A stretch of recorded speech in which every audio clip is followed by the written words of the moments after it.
Welcome back, Cardinal fans. I'm here with Coach Rivers. We're here the Wednesday before the Pensacola game. Coach, welcome back. Thank you. 4-1 in the region. We have one region game left at Orange Beach, or Orange Beach comes to us, excuse me. And they are 3-1 in region play. And they have 2 games left. They have one at Mobile Christian, and they come to us. And if we beat Orange Beach, we host a home playoff game for the first time ever. With 2 region games left, how do you feel the region is going to shake out, and how do you feel our region teams will do in the playoffs? Well, the big thing about all those things you said is we just control what we control, which is, and the good thing is we've put ourselves in position to control our own destiny in terms of being able to host a playoff game. So we beat Orange Beach, just like you said, we'll host a playoff game. Yes. There are other scenarios. If Mobile Christian beats Orange Beach, then we automatically are the 2 seed. So it could be the 2 seed as of Friday night. But regardless, that's not going to change our mindset on wanting to beat Orange Beach at home on senior night. So, sure. But no, our region's been very competitive. I think Jackson's the best team in the state.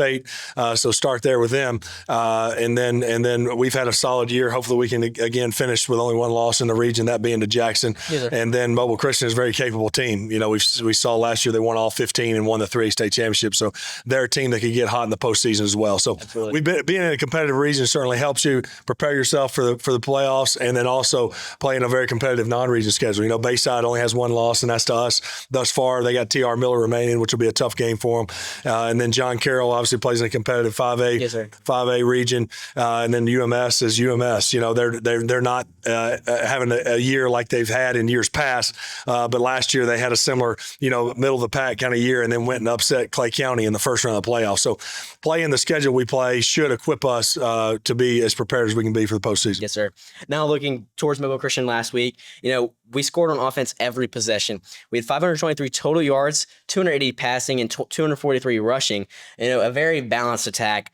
Can you kind of speak about the offense and how well they performed last Friday? Yeah, it was one of those nights where we sat in here on Wednesday before that Thursday game, and I said, again, we'll do whatever we got to do to win, but I feel like tomorrow is going to be a game where we're going to rush it 30 times for over 200, and then we need to be about 16 of 20 or 20 of 24 or something like that in the pass game, and we did just that, and even better than that. So it was our best night of the year in terms of efficiency, offensively, and being balanced. We did have the 1 turnover, that slipped out away from Noah there in that drive there with 3 minutes left in the game. But other than that, it was a solid offensive night.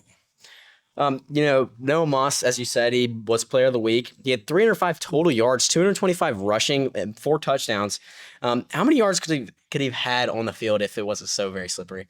Yeah, no, it was a little slippery, but I think, too, it's one of those we could have given it to him 60 times. Of course, you don't want to run him in the ground. But yes, they couldn't stop him and really never adjusted. I think that was the thing that caught me most off guard, was that they continued to stay in that too-high, two-shell defense, which gave us an advantageous box to run the football. Yes, sir.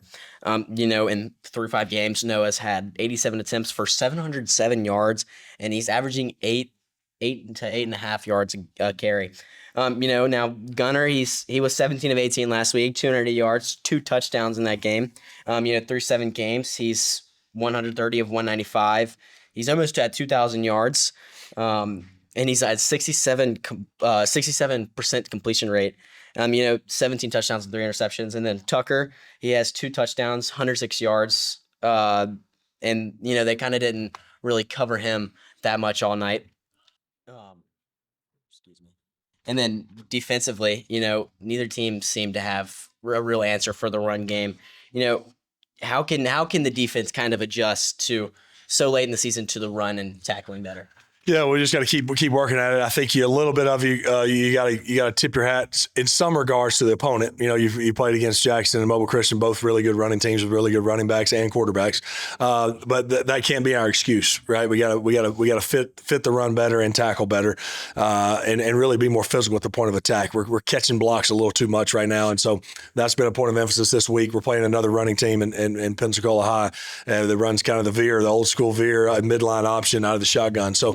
it'll be another challenge for us. They also have a running back that's a heck of a player. He's about 6'1", 210 pounds. So it'll be another challenge for us, but we do have to get better. And that's one of our 3 core things defensively is to stop the run and eliminate big plays. And right now the run has been the big plays. So we just got to keep working. Again, it's better to be winning along the way. And like we said last week, right, we got each other's back and whatever it takes. We got to score one more point than the other team. Yes, if that means 3-2 or if it means 52-51. And I think our guys embrace that mentality. Yes, sir. And now, looking at some of the defense players, Toby had probably his best game of the season with 6 tackles, 1 tackle for loss.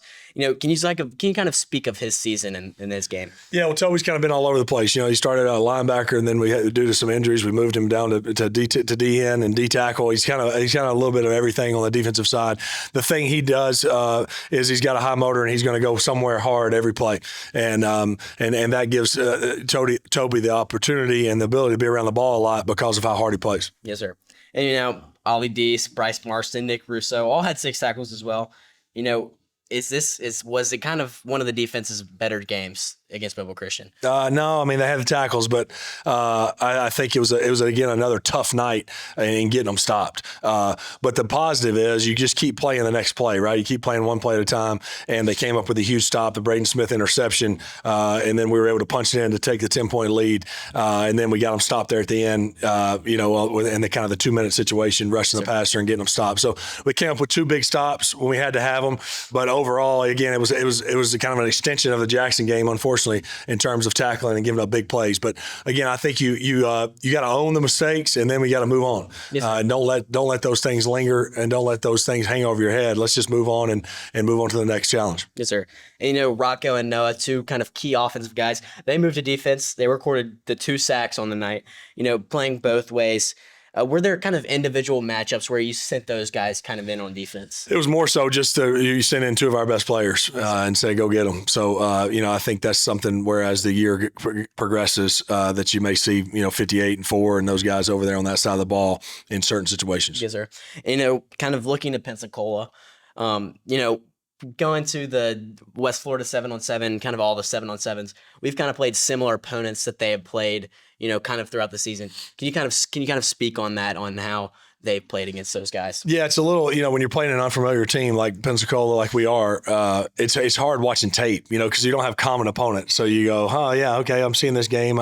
How good is Destin? I don't know. You know what I mean? How would they match up if they were playing teams that we know? So that makes it a little bit tough when you're kind of scouting the opponent. But you mentioned the 7-on-7s, Milton, Tate, Escambia, some of those teams, Pine Forest, that we would see, Booker T. Washington from Pensacola. We see those teams in 7-on-7 and have competed against them, and then you go see those scores that they had, very competitive matchups, and you go, okay, yeah, that seems about right. And again, you're not using that; you're using that just a little bit to gauge kind of what you're getting into, more so than they beat them by this. Okay, well then they're this good. Well, you don't do it. It's not that simple, but it gives you an idea. And then watching it on tape, I think they're a really big offensive line with a really fast quarterback and a big running back, and that can go. And then defensively, they're super active. They're not overly big, but they fly around. They're really active and aggressive to the run. And then, they do some things. I haven't seen them play a real passing attack in terms of that'll really push the ball down the field with different concepts. So it'll be a good challenge for us. I think the guys are excited just to go to a place we haven't been at this point in the year. And it's another opportunity for us to get better. Again, every game matters. You want to win them all. We have a chance, an opportunity to get to 10. Yes, obviously, if you get to 9 in the regular season, you got a chance to get to 10. A 10-win season in high school football is awesome. Yes, sir. It'd be a heck of an accomplishment. So I think that's just the kind of little carrot dangling out there. A long road ahead to get there, but I think that's an exciting, goal to have. And this was as another obstacle in the way to keep us from getting there. So you play this game free, obviously with no pressure. This isn't going to change anything playoff-wise, but at the same time, you want to go find a way to get to 7-1. Yes, sir. Once again, thank you for joining us, Coach. This is Mitchell Swanson and Coach Rivers from the Rusty Goals Fieldhouse. St. Michael, defend us.